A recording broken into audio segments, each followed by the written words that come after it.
How you doing, jerk-offs? I'm back in London, finally. It's been long enough. I'm ready to be home, but guess what? This is the last Union Jack-off coming to you from Daniel Muggleton within the UK. This is it, mates.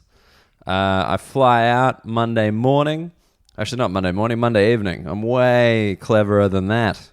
Flying in the morning, that's a sucker's game. But yes, I'm flying out on Monday. The Tier 5 Youth Mobility Visa granted to me not as a former Commonwealth, well, not a former Commonwealth, not as a Commonwealth citizen, but as a member of a citizen of a rich country like Australia or Japan, you know, one of those countries that England's always gotten along perfectly well with, Japan. I have to leave. I'm going home. The podcast will continue. I've decided, I'm making it official, the podcast will continue back home in Australia. I've got a couple of episodes in the bank, like a pro, that I'll be releasing over the New Year, Christmas period, and then I'll continue chatting to people from Australia and people who've moved to Australia about Australia. Are you guys interested in that? I know most of you are British. You're attracted to the Union Jack in the logo, I think. But I'd be curious if you guys want to keep listening. If you have any questions, if you have any ideas, please do get in touch. I do love hearing from you at Dan Muggleton. Or if you want to make it nice and formal, you can email me, theunionjackoff@gmail.com. theunionjackoff@gmail.com. Now, I want to keep this intro a little bit short. I will have a longer kind of chat with you guys about my time in the UK. Maybe field some questions in the upcoming weeks, but I want to jump into this one because this is the tour wrap. I was just on tour with Steve Hofstetter. We did about, I think it was 22 shows in 18 cities in 19 days. It was pretty hectic. I don't know if any jerk-offs came out. I know Jackie did in Glasgow, but I don't know if any other jerk-offs came out. If you did, thank you so much for supporting. The shows were amazing. If you don't know Steve, he's well known for his heckler clips. Got a huge online following for how he deals with hecklers, and he was kind enough to have me support him on tour. And the big scoop is, if you're an Australian jerk-off, one of those jerk-offs down under, we will be doing the same thing in Australia and New Zealand in January. So I think we kick off January 10th, and the last show is January 20th. You can see all the dates on his website. They'll be on my website very soon once the venues are confirmed. So if you want to see me live in Australia and you're outside Sydney, guess what, cunt? I'm coming to you. Very exciting. First time I'm going to go to Perth. Never been to Perth before. First time I'm going to go to New Zealand at all. So that's going to be exciting. I'll definitely have a chat to you guys about how that is. But one last thing. If you are a British jerk-off, London, this Sunday, December 8th, is the last show I'm doing in the UK. It's at the Bill Murray at Angel. Tickets are just £5. I'm recording it. I'm going to release it, so don't worry if you can't get to London on Sunday. It will be available on YouTube, not behind a paywall. I've got a bit of a sneaky idea for this one. I would love you guys to support me with that. But I think we're selling pretty well, which is cool. Usually my fans buy absolutely last minute, and it boggles my mind. Like, for example, with my first album at the Comedy Store, we'd sold like 50 tickets. I think it was 4 days out, and that's a 300-seat venue. And then we made like to 70 by like 3 days out, and then on the day we'd sold 200. So please don't do that to me. Just buy tickets in advance like the good British people you are. It's at 9:30. I know it's a bit late on a Sunday, but it means there's nothing after us. So with the recording, we can take as long as we need. I really appreciate it if you guys came down. Or if you can't come down, just tell someone in London who you think would enjoy it. It's a great venue, and I'm just doing all the best stuff about the UK that I won't be able to have as much fun with back in Australia. Beyond that, let's get into this week's episode. To take us there, we have an Australian feature track this week. Old mate, I met him at the Sofa Sounds. I thought he was awesome. He's moved here as well. I think he's been here slightly longer than me. Another Sydney boy. He did quite well on Australian X Factor, I think. I think it was X Factor or Australia's Got Talent. You know, one of those shows where someone gets a hit song and Simon Cowell gets a lot of money. One of those shows. So, his name is Alex Gibson. He's awesome. He's actually a jerk-off himself, listens to the pod. So, thank you, Alex. Appreciate that, mate. He is awesome. This is a new track from him. It's called Spirit Girl. You'll get a taste of it now. Then you'll get the full track at the end of the episode, as always. Jerk-offs. Last time from my flat in London. Boxes everywhere. Thank you so much for listening. Let's get into it. My chat, Steve Hofstetter. I've been living such a lonely life. You run in circles just to see that you're alright. Is it gone? Now it's gone. Now we're in. And I can finally ditch my little headphones because I trust you. I trust you, Steve Hofstetter, to be into the mic. Thank you. Yeah, I think you've got the ability. Do you prefer headphones on or headphones off? When I do a podcast, headphones off, because the only reason to wear headphones when you're doing like radio is if like for a caller or something like that. Yeah. Or like to hear the music, and it's so silly to me when people are like, "Oh, we got to wear headphones." Why? Because we saw other people do it, and we don't know why they did it. So now we're gonna do it. Yeah, I mean, in my head, like, the headphones imply some kind of professionalism that I'm incapable of, you know? Right, and that's why it's weird when people do it, because they don't know why they do it. Yeah, but, like, it does make sense. I mean, Yeah. because some people are bad at the mic. Like, I'm surprised at, like, how many comedians, professional microphone speakers. It is amazing to just watch people, and hopefully this will come through on the podcast, but watch people just talking to a mic, and they just do this while they're talking to a mic. They wiggle. They do a little mic wiggle. I hope I'm hoping that the sound effect of that I was hoping to achieve came through. I mean, I don't know if that's like a unidirectional or a multi-directional. Are they the two types? I think so. This is a fucking hot start, by the way. Just like some mic etiquette, and then like, is this the type of microphone? Technique. This is the Mic Technique podcast, right? This is it, yeah. Mic Tech with D Mug. Nice. No, Mug Tech. That's what it's called. Mug Tech. The Mug Tech pod. Microphone check 1 2 1 2. Oh my god, this is going downhill. How does something go downhill when it starts at the bottom? I don't know. All right, what are we gonna mock? What kind of Poland? Trip? Poland? I think we should do it. Stop by stop.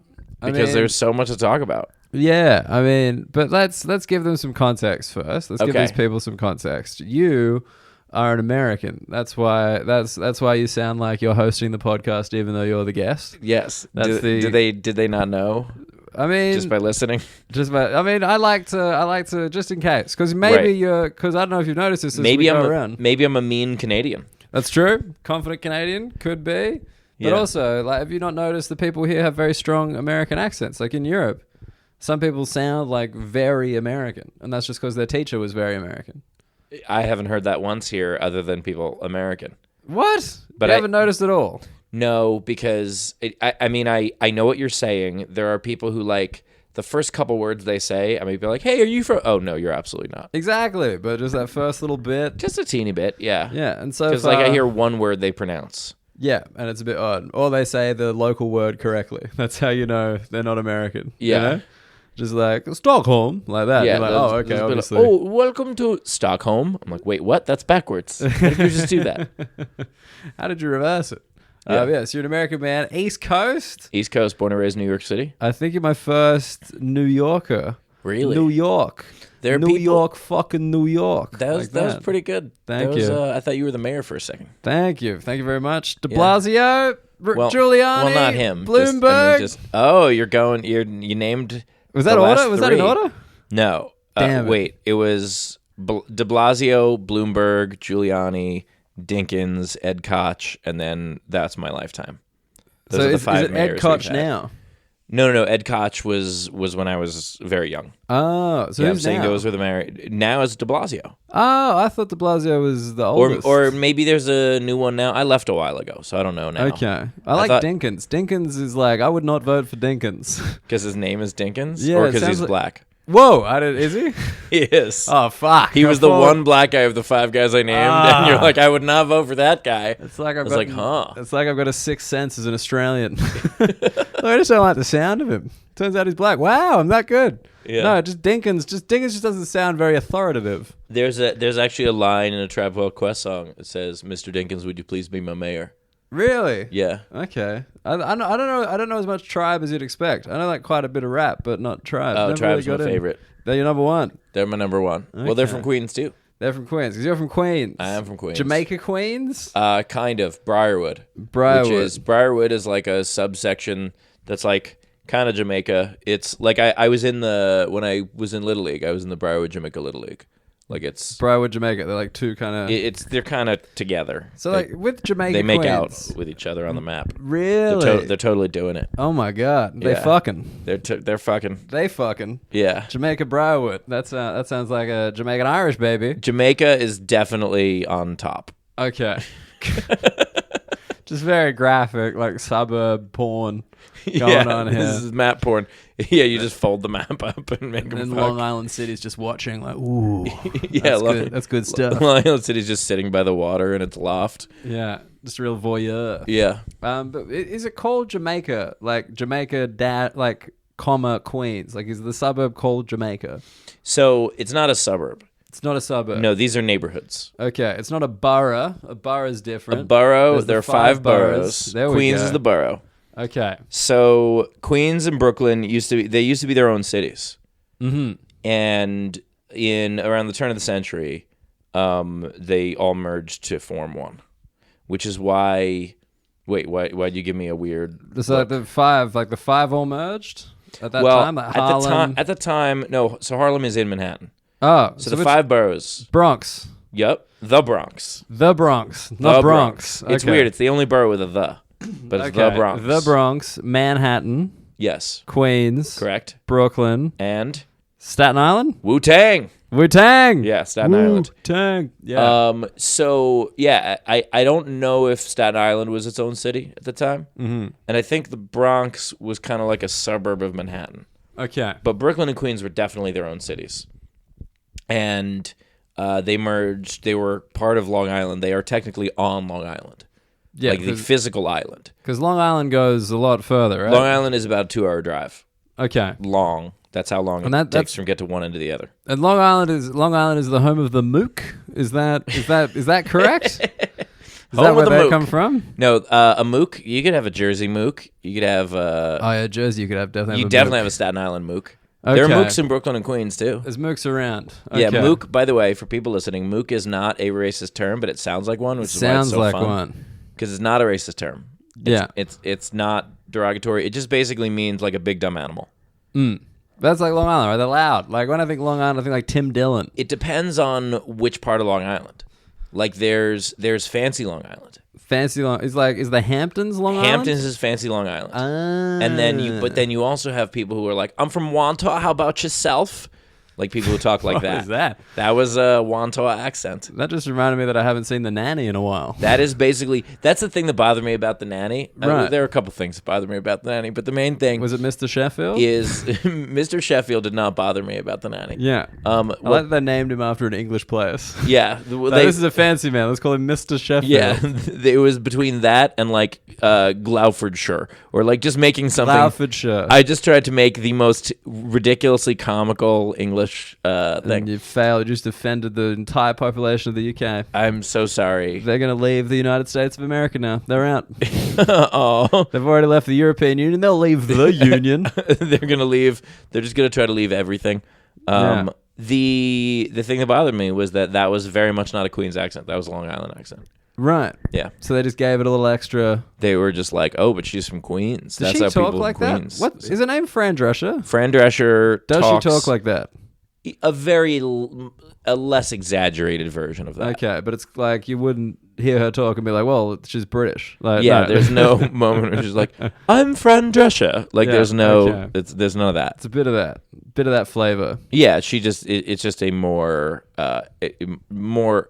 stereotypical version of how she already talks. Yeah, she dials it up. Yeah, Plays it up. Yeah, but that's not Queens. Like how I obviously become more and more Australian. Having spent so much time with me, you'd know that I just fucking dial it up Yeah, for my professional life. yeah, when you need to. Yeah, just need to whip it out. Get a bit of mongrel. A mongrel? Mongrel? No, I don't know that. a mongrel. Oh, it's like a dog No, I know like what a mongrel is. I don't understand the context. Oh, like it just means a bit of like fight, bit of bite, bit of fire, I guess. Got it. Bit of mongrel, bit of toughness. I thought there was like a subset of... Bit of grit. Okay. Grit's yeah, a good one. I thought you were saying there was like a subset of people that spoke mongrel, and I was like, what is this? No. Sorry. No, you'll never learn anything from me on this podcast. Perfect. Only you. You will impart wisdom. I'm looking forward to it. I will question it. I'll You've already start any started. day. Yeah, that's true. I taught you about the boroughs. Oh, so I didn't even finish that. So Queens, what's weird about Queens is it's the only borough where when you write the address of you write the neighborhood, not the borough. So no matter where you are in Brooklyn, whether it's like Canarsie or Sheepshead Bay or Flatbush, you still say Brooklyn, New York. Okay. But in Queens, you would say Forest Hills, New York. You would say Jamaica, New York. You would say you wouldn't even say Briarwood, Queens. New York. Queens on like the mailing address. Yeah. Okay. Like that's where it is. Everything else for Manhattan, it says New York, New York. And for the Bronx and Staten Island, you just say Bronx, New York, or you say Staten Island, New York, but you do not say. So Queens, you get specific. Queens, you get specific in the address. Also, the addresses in Queens are super freaking weird because they have dashes in them. What do you mean? Dash where? They have the dashes in the numbers. So like my address when I was a kid was 147-02. Is that not the name of like the number of the apartment and then the street? No, name, the house name? that was a house. So 147-02. How does that work? Basically, the 147 part is the equivalent on the map of where the street would be.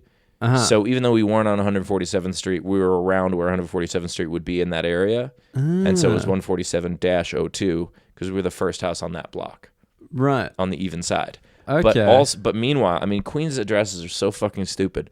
Meanwhile, so streets run one way, like I think vertically. And then the things that intersect them, there's drive, avenue, road, crescent, like every place, every imaginable thing, but also with numbers. And so you could literally be on like 84th Drive and then 5 blocks away from 84th Road. Because you have 84th Drive, 84th Avenue, 84th Road, 84th Boulevard. And then they go 85. But not street because it would intersect the street.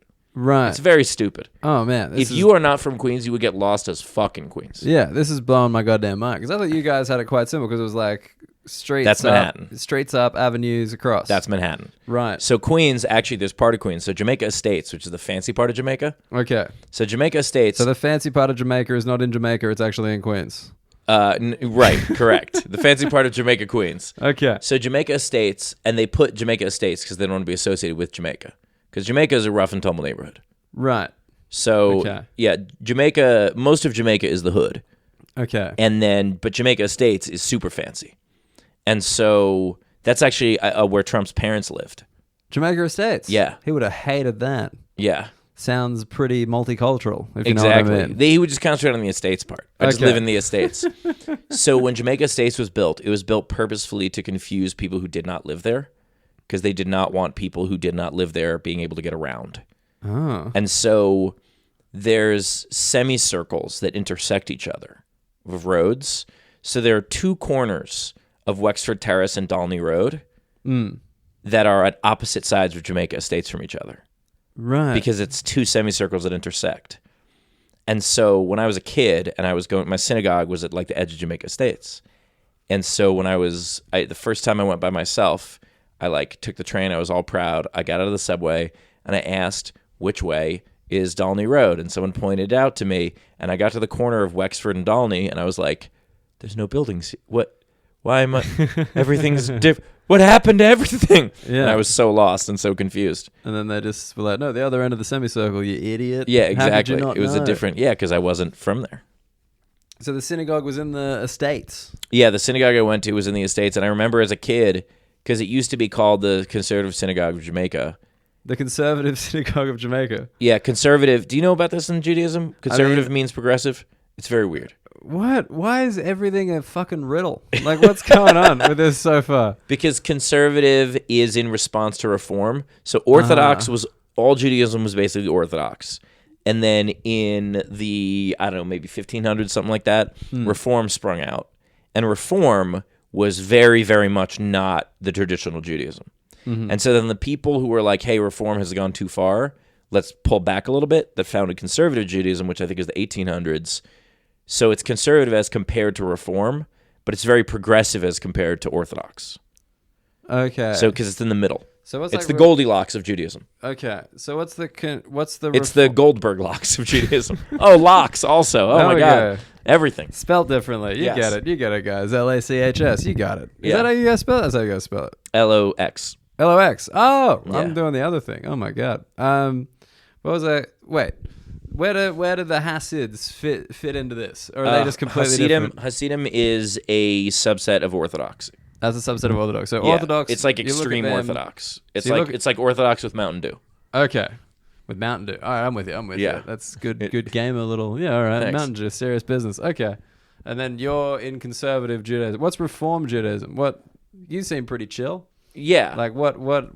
I'm very well. I was raised conservative. I identify with conservative, but I don't do anything anymore. I'm not religious anymore. You don't go to temple? No shabs dinner? Is that for Shabbat? Yeah, okay. Australia. We Took me a second. abbreviate everything. Everything. All right? Everything. Even You don't Judaism. even call them Jewish. You just call them G's. Yeah, just J's. Yeah, just J's. Just hanging with a J at home. Yeah, or Jewos or something. Everything has to end with O. Yeah, of course. I don't really. Judos. That's what we call you. Yeah, perfect. I don't really anymore. I was religious growing up. I went to Jewish Theological Seminary for 2.5 years. Wow. And the more I met religious people, the more I was like, I'm not one of you. Okay. And I just, I kind of saw the hypocrisy of it all. And I decided, no thanks. And I still identify with it culturally, very much so. But I just, I find a lot of the rules to be outdated, especially because the whole premise of conservative Judaism is Judaism adjusted for the times. Judaism was an oral religion for a very long time, where the rules would be updated as life was updated. And then when the Jews got exiled to two different places. Here's some things you're going to learn. Yeah. Well, that's the thing. We've spoken about this, I think, just supposedly. There's like not many Jewish people in the UK. Yeah. And I found that weird. I thought they'd be hanging in the UK. I mean, they did, and that's why there aren't many left. Aha. So- All right, here we go. Lynching joke. There it is. There it is. We've been through it. So it was so. When was the exile? Give me So some. there are two exiles. There were two main exiles. I mean, there was exiled tons twice. of exiles. I mean, the Australians only got exiled once. It was tough. We've been exiled from a lot of places. So they're always like, get out of the party. Come on. Yeah. So, but the two main exiles. So there was Babylonia and Jerusalem. And This is like a while ago. this is a very, very long time ago. This is like BC. We talking BC? Do you guys call BC? You guys still we go call BC? it BCE, which is short for before Common Era. Okay. So the C in there stands for common. The rapper, you're familiar, right? yeah. Yeah, it's before he started his career. Oh my God! So like the 80s. Yeah, it's real recent. So Wait, before his rap career, or before his acting career? no, 'Cause now before he's he more was of an born. actor. Before he was born. Oh shit! Okay. Yeah, so this was actually probably like 60s, 70s, maybe. I didn't realize Common was Jewish. Yeah, it's just not common knowledge. Oh So- my goodness! We're not even in England. There's a pun. This is unbelievable. Someone tell a Swede. They will take it literally. Yes. Oh, what a horrendous people. Just kidding. We haven't done the show yet. I'm sure you're fine. It's lovely. Very well designed show. Very tall, very wide. Give me my identity back. All right. So- yeah. Okay, so the Talmud, which is basically the interpretation of law. Yes. So there are two Talmuds. There's the Babylonian Talmud and there's the Jerusalem Talmud. And the reason for that is because when they were getting exiled, they were like, maybe we should write this down in case we get, thrown all over the world and people forget this. Right. But this happened a couple centuries apart. And in two different places in the world. And so the laws, by then the interpretation of the law had already changed somewhat. Because it's like a game of telephone. Oral religion is a game of telephone. And so things keep changing. And so these two Talmuds conflict on a number of things. Sure.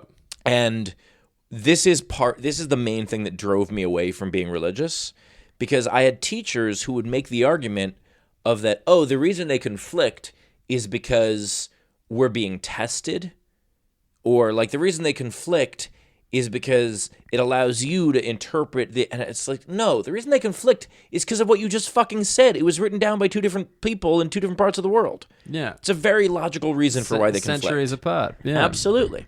It's the same reason. There is a major logical fallacy with every major religion. The Christianity one, to me, is the funniest. Okay. Do you know about the why the Old Testament was adopted? No, I didn't realize it was adopted. So the Old Testament, the reason it's part of the Bible, Sure. is because back in the day there was this thing in Rome. Mm-hmm. The Roman for it, I believe, was religio licita, which means legal religion. Sure. And they made this decree because there were all these new religions popping up every day. And so they made this decree saying everyone in a new religion will be killed. You cannot worship a new religion. Sure. And the Christians were like, whoa, we're not new. We're just other Jews. We're just that's ours too. And they adopted the Old Testament as a survival mechanism Right. to not be killed in Rome. I thought the Romans pushed Christianity. That was my Not yet. understanding. Not yet. That was later. There was later. an emperor, I believe it was Constantine, Okay. who said that he dreamt of a cross before a major victory, and then that's how Christianity became. Oh man, it's so major boring when religion. people tell you about their dreams. You know, It's yeah. just It was really brutal. weird because just the night before he dreamt he was back in high school, but it wasn't really high school. It was just very similar to high school, but it felt like it was high school, but it was a different building. Oh man, And- my friend Tim used to have these dreams where he'd just wait in line for the whole dream. It was amazing. Please tell me he was British. No, that they this is- queue even in their dreams. No, this is an Australian guy. Unfortunately, So maybe he was Maybe the meaning of the dream was that he wanted to go back to go to England. He wanted he wanted to return to his spiritual homeland. But Absolutely. I just remember, he'd be like, yeah, this dream where I just lined up to buy a hoodie, and I'm like, did you buy it? And he's like, don't know, I woke up before the end. wow. Just in the queue, and I'm like, did anything happen in the queue? He's like, no, just wait. I wonder what that symbolizes because I have stress dreams all the time. Stress dreams. Stress dreams. My stress dreams are either chasing something or being chased by something. Okay, so basically cardio. You want to do more cardio. That's when I'm stressed, whether it is like I'm in a war situation or I'm like in some sort of live action video game or whatever it is. Yeah. Or I'm just looking for something. It's like I have those dreams when I'm stressed. Right. And so like I know when I have one of those, I know what it means. I mean, well, given the whole like Jewish exile thing, maybe it's just Yeah, I'm just used to it. yeah, just like you get chased. It's what we do. It's our thing as a people. I'm just trying to see how I handle it. Put myself in that situation. Be funny. It's just like Jewish people always dream of being chased. That's like their thing. Yeah. Whereas Christian people dream of being chased. CHASTE. yeah. There we go. Not fucking. Not fucking. Not fucking. I was Yeah. gonna think we just dream of waiting because that's our whole religion. It's just kind of like, well, it'll be good soon. Yeah. Things will get better. I'll get the hoodie. Yeah. At some point. Yeah. So we should just say you are a Jewish man. Yes. Just in case anyone missed that about If anyone missed that, they're very confused. because like if you knew this much about Judaism and you're not Jewish, it would be kind of weird. It would be. Like, But I I'd be also- like, why? What do you? What but do you, I clearly are have you some trying knowledge- to? Are you trying to follow them? Are you trying to chase them? What's going on? I'm chasing the Jews. Yeah. But I also know my shit about Christianity too. Right. Why is this? Did you just get around? Did you try religion? Like you said, you grew up religious, but did you try it as an adult? I did not study Christianity to try it. I studied Christianity when I was still in the Jewish Theological Seminary as just it's good to know. It's good to know your competition. No, Sure. it's good to know it's context. It's historical context. And so learning about Christianity, and when I had a teacher teach me that thing about religio licita, I was like, there's no way. And I looked it up and I was like, holy shit, that's true. Right. And it was just a practical thing. It was a completely practical that's thing. become mythologized. Yeah. And the same way that with Mormonism, the tablets were, only Joseph Smith was able to interpret the tablets. Yeah. And, and then when people were like, well, can someone else see them? And he was like, no, only I can read them. There are just things about each religion That are just... Yeah, there's quotes from L. Ron Hubbard with Scientology, and I don't want to put this in the category of religion, but there are quotes from L. Ron Hubbard about how he wanted to, that's where the money is. Religion is where the money is. Same thing with Oral Roberts, who was Oral Roberts. Oral Roberts. There's a big school in Tulsa. They're actually very good at college basketball for some reason. But there's a big college. There's a big college in Tulsa, and there's like a huge statue of like praying hands. Oral Roberts University. Yeah. And I actually dated the daughter of his college roommate. But what did he do? Who's Oral Roberts? He was like this big preacher guy. Oh, like Christianity or like Yes, his own? big Okay. Christianity preacher. Yeah, and and he was like in college, he was like this big cokehead who talked about how religion is where money is, and then he found it. He got spoken to by God. Exactly. He got a letter from his bank and was like, "I need to make some more money. Yeah. I got to come up with some shit." Be like, oh my god, my banker's name is Chris. It's a sign. It's. So, I just like the statue of like the hands for the big basketball school. It's just like an alley-oop from God. yeah, that is what it is. I wonder if all of their, if all of their basketball coaching is like in God metaphor. Yeah. You're gonna want to play that D, like the pearly gates. You know the pearly gates D? Or if it's the other way around, where all their religion classes are taught with basketball metaphor. Where it's like, this is where Jesus rebounded. That's Be like in 3 days, because that's about the time in between games in the pros. Yeah, you got flipped for a technical. Yeah. That's when the Romans won. Yeah. What yeah. a blowout. Oh my god, they established a dynasty. Yeah. Yeah, that's interesting. Yeah, I don't like.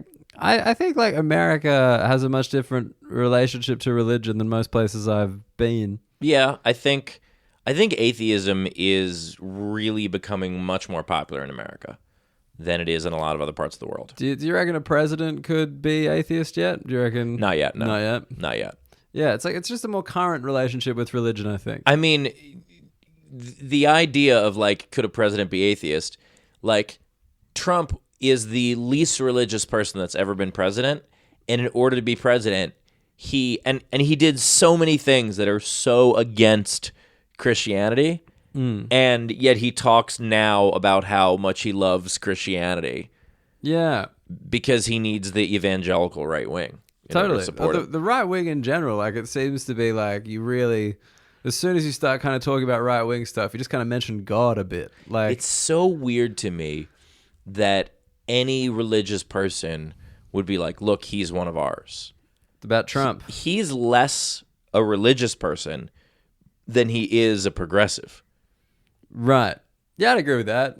But Like- I mean, like, he's like the guy that I could see coming up with a religion, though. You know what I mean? Like, Oh, absolutely. Like, I think he's quite a religious guy in the sense that he thinks he's quite biblical. Yeah, in the sense that he wants people to pray to him. Absolutely. Yeah, it's quite funny. But yeah, it's definitely more of like an active thing. Like even in the UK, where like I mean they've got like the state religion and like the Queen is head of the church or whatever it is. Yeah, like, you know, like it's not really like a day-to-day thing. There's very few religious discussions in the UK. Whereas It's I think just kind of Americans, accepted. It's been very weird. Like just yesterday, we were in Norway, in Oslo. Two people came over to me to take a picture after the show, and they were both wearing like Christmas sweaters. Yeah. And I said something like, oh, you guys are all snazzy. And they were like, oh, we were going to get you one. And I'm like, that's okay. I don't really take pictures in Christmas sweaters. And they were like, why not? I was like, I'm Jewish. Like I talked about this on stage. Yeah, I have mentioned it.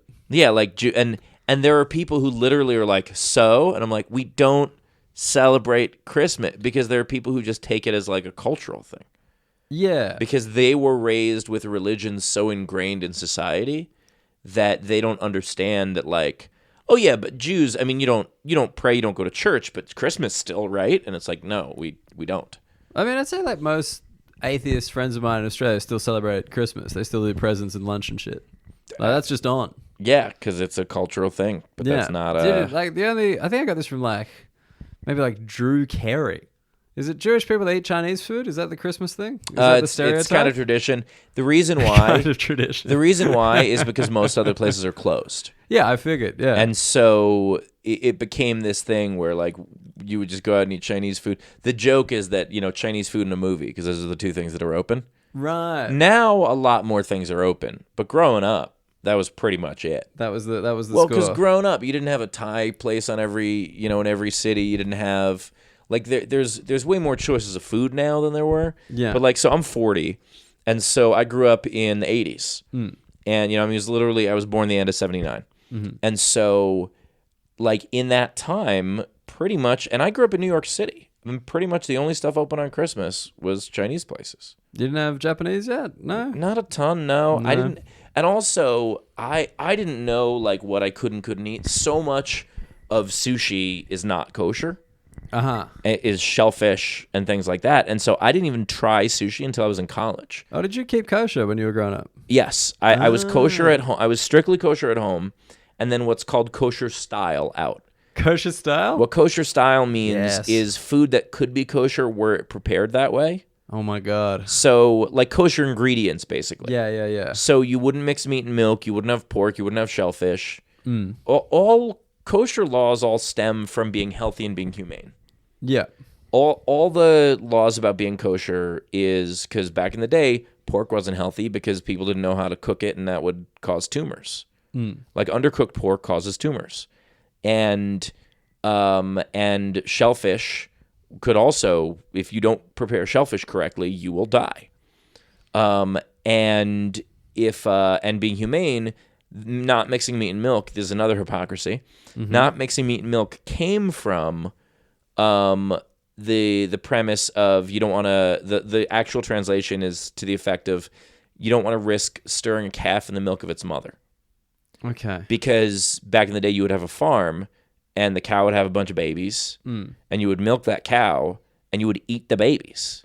And so they were saying like, well, just because you keep that cow alive for milk, but you need the meat to feed your family. Yeah. And so the idea was, well, if we're going to kill this cow's babies, cooking the babies in the milk of its mother, that's just cruel. And so that's where that came from, which would make perfect sense, except people don't mix cheese and chicken. And people do mix chicken and eggs. And I was like, hey, this is not the spirit of the law. Right, because you could eat chicken and egg. I could eat chicken and eggs. No dramas. But absolutely. I could eat chicken and eggs. I could eat, because people eat breaded chicken all the time. Of course, that's got egg in the batter. Absolutely. Yeah. And people also will eat, but you can't have a chicken sandwich with cheese on it because you can't risk stewing the chicken in the milk of its. It's just it. All that chicken milk you hear so much about. It started. The reason for that was because back in the day when people were still very dumb and ignorant. I mean, people still are, but it's a different way now. It's true. They just lumped chicken in the same category because they were like, people can't seem to tell the difference between different types of meat. So they were just like all meat. Imagine back in the day, people didn't see color, and now. Yeah. Well, I mean, you've looked at photos. The world was black and white. Oh my God, it's true. Yeah. Until like the 40s when color came in. Yeah. That was crazy. People must have been shocked. Yeah, when the first people who saw it were, yeah, just like, oh my God, the first time color comes in, we're in the middle of a horrible world war. This is so cruel. You're like, oh my God, we thought blood was gray. Yeah, that's why there were more wars when it was black and white. You know, right? Like, since colors come in, it's like Vietnam and out. You know? Yeah, like, now we can see the red. This is gross. This war is gross, guys. Man, the Red Cross must have been relieved that they nailed it, you know? Yeah, they were the Grey Cross until then. Yeah, but they still call themselves the Red Cross, and color came in, and like, well, thank God for that. Yeah. We're like, woo! We'd have to get some new uniforms in here. Yeah. I don't know if you can tell, but we've been in Europe for a while, so wars are just like, what a nice part of history. It was great. No one knew the difference between redheads and blondes. It was really, it was a lot easier for us. That's when strawberry blonde was invented as a term. Yeah. When you're horrible rebranding. Because we're in Sweden now, and it's like the Scandinavian redhead is a very different redhead to like any other kind. I don't know what it is. It's a different color. I think it's a different color. It's because most redheads aren't in the sun much, and in Scandinavia there is a ton of sun. Right. And so I think it's the difference of it's like redheads that have learned to survive in harsh conditions, maybe. Yeah, like it's a little different mutation. Yeah, it's like still you still got the pale, but it's almost like a little blonder. Yeah, it's not ginger. I wouldn't describe it as ginger. Like you're proper ginger. You're like perfectly Scottish ginger. I am. If ginger were a crayon, I would be the color. That was fun yesterday when you didn't like sweet potato chips. And I was like, but how can you not? They're your brethren. This is bullshit. Get around these sweet potatoes, these kumara fries. But yeah, it's definitely like, it's just, there's a slight, Because honestly, like, I do think all white people kind of look the same. Like, I do. You think that. so? Yeah. There's like, it's a real similarity. Like, much more so than black people or Asian people. I think we look the same. It depends on the category though, because you've got like there's like I think Slavic looks very different than Mediterranean. But Mediterranean people aren't white. I don't think. Italian New Yorkers. Northern Italy, yes. Okay. That's what I mean. You gotta really like crunch down on that because that like they say it too. Like they got the full north. But of Greek Rome, is south of Mediterranean. Rome. Greek is Mediterranean. I wouldn't call Greek people white. Okay, in New York they're considered white. Interesting. Look at you guys, so progressive. Yeah. In Australia, come on, mate. Fun fact about New York, in terms of learning stuff, in the colonies, New York was the only one without an official religion. And that was because New York cared way more about money than it did about religion. Right, and then because like it was going to be Catholic, and then they killed Liam Neeson at the start of Gangs of New York. And Once Liam Neeson died, then New York was forever changed. It was secular forever. Yeah, Liam Neeson responsible for so much. Yeah, it's funny coming across Europe because like it is different in each country. I like to broad brush it because it's fun. It absolutely is, but at the same time, you can usually tell. Like, if I'm walking around New York, I used to play a game. I mean, talk about specific. It's once you know different characteristics of people. Yeah. I used to play a game in Times Square where my friends and I would try to guess what state people were from. And you can't get that. Come on. Not always, but sometimes we nail it. You can usually get the region. Really? How they dress, how they walk, how they talk. I think the dress is like the number one for me. Yeah, but it's how someone carries themselves. It's how it's culture. All right, give me an example. We all have our own cultures. Can you give me an example of like? It's so hard to describe because it's something you just have to see enough of. Okay. And this game started when I was in high school. We went to this press association thing where people from different school newspapers all went to the same conference and not get laid. Not get laid. Completely not. And so we would report on it. We would write thorough articles. Still no fucking. Exactly. Not a single finger was wet in the whole conference. It was Virginity Today was the publication. So everybody had badges from where they were from. Yeah. And so it was fun to like guess before you saw the badge. Right. And that's kind of how it started. That's cool. Yeah, I'm into that. Like I think I would struggle with that game in Australia, but that said, I do think I can generally spot an Australian. Yeah, rolling around. I can be like, you're Australian. Like in the UK and in Europe, I'm like, But that's what I mean, because you even have a joke about it, about, the Australian accent is kind of one thing. I would say culturally, and, I don't know as much about Australia, but if you can't spot what part of Australia they're from, I would guess that's because Australia has a fairly homogenous culture compared to America. Definitely. 100%. Yeah. You just had longer to develop and you've kind of spread further. Whereas like in Australia, it's all quite fresh, Yeah, well, we have a very different, like, there is Southern culture, there is Midwestern culture, there is West Coast culture, there are different, there's Northeast, there's different. Yeah. Like, it is funny to me when someone's like, oh, you're East Coast. I'm like, yes, I am, but so is a lot of the country. And when they say East Coast, what they mean is like 5 or 6 cities in the Northeast. What? So like New York, Boston, Philly, DC, and then potentially the smaller cities in between there, whether it's like Providence, Rhode Island, or Wilmington, Delaware, or parts of Connecticut.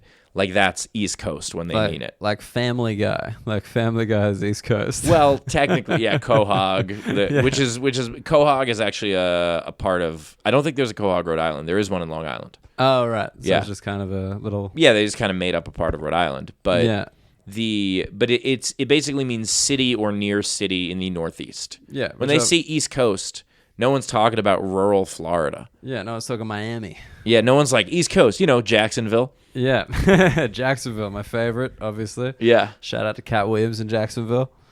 So one thing that I found interesting on this trip, because anyone who hasn't been following, Steve and I have been on tour together. I've been supporting you all across Ireland, UK, Europe, 18 cities. We're about to go through it. We're about to go this is our last one. Money round, lightning round. This is the last show tonight. Before the last show, so I'm very sorry that we can't give you a proper report on Stockholm to anyone out there who really wanted to know what it's like. But we're going to start there. But the one thing was like, you haven't been to France. I've never been to France. I've never been to Spain. Never been to Portugal. When was the first time you came to Europe, just in general? Like, how old were you? I believe it was 7 years ago. So you're in your 30s, and you'd never been to Europe? No, I'd never been on a plane until I was 19. I'd never been out of the United States until I was 25. Wow. And I only went to Canada. I had only been to... until I met my ex-wife, I think I had only been to the U.S. and Canada. And so that was... we went on our honeymoon to Mexico. Uh-huh. Before we were married, we went to Israel. Okay. And then I'm pretty sure we were already married when we went to Budapest, and we went to Vienna.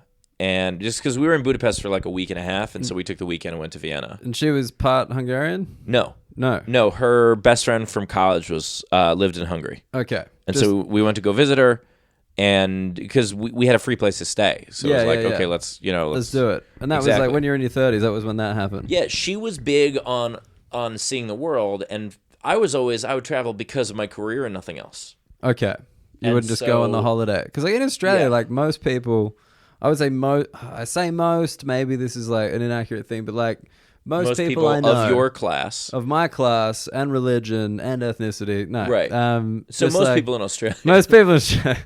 No, just Australia. I think there is a very strong travel bug in Australia. I think the isolation of Australia, we are pushed to do it. Our parents did it. Yeah. It used to be like the old stereotype, you go to London, you work in the bar, you go see Europe, either side of that, basically. Mm-hmm. So you go travel in Europe for 9 months, you go up behind a bar for a year, then you travel for another 9, then you come home. Like my dad was away. He came from a very poor family, Newcastle. Dad worked on the trains, one of 8, fucking Catholic. And he went for 2 years, twice. Yeah, before he was 30. I never did that. The furthest I had been until I got on that plane when I was 19, the furthest away from New York I'd been is Baltimore, which is a 3-hour drive. That is wild. Yeah. I'd been to Baltimore. I'd been to parts of Pennsylvania. I'd been to... Where else had I been before then? I guess I had been to Connecticut plenty of times, Massachusetts here and there. Yeah. But really in that East Coast, in that pocket of where they think you're from. Even I think I only even went to Philly when I was a very young kid. I remember seeing the Liberty Bell when I was a young kid. Right. I hadn't been to Philly again, and that's an hour and a half train ride. But so you're close to that thing. So I was. It's very weird because I was born and raised inside New York City, which people go, "Oh wow, you must have seen everything." And it's like, yeah, but only when it came to us. Sure, only on our terms. Exactly. Only on our weird addresses. That's what we saw. Now growing up, my friends growing up were all from other places. Mm-hmm. That's how Queens works. Queens is the most diverse county in America, and Briarwood is the most diverse neighborhood in Queens. Sure. Or was. I don't think it is anymore, but was when I was growing up, because part of Briarwood was originally this place called Parkway Village was originally housing for United Nations families. Oh, and then okay, it just kind of became right, and then it just kind of became low-income housing. Yeah, gotcha. But so it was a very welcoming place for people.